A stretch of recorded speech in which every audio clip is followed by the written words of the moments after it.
বৰ্তমান অসমত শদিয়াৰ পৰা ধুবুৰীলৈ পইচা উঠোৱা পাৰ্টি বীৰ লাচিত সেনাই আছে। গতিকে তেওঁলোকৰ বিৰুদ্ধে আমি কঠোৰ ব্যৱস্থা লৈছো আৰু কঠোৰ ব্যৱস্থা ল'ম।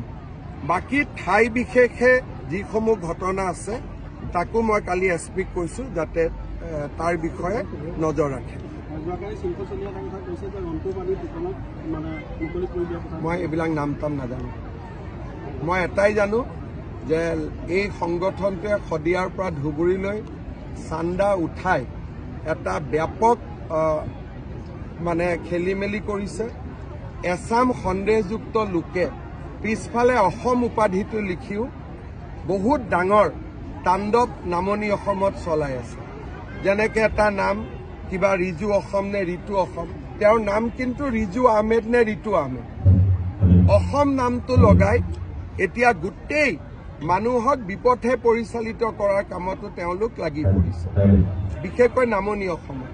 গতিকে এই সংগঠনটোৰ বিৰুদ্ধে চৰকাৰ কঠোৰ হৈছে আৰু কঠোৰ হ'ব।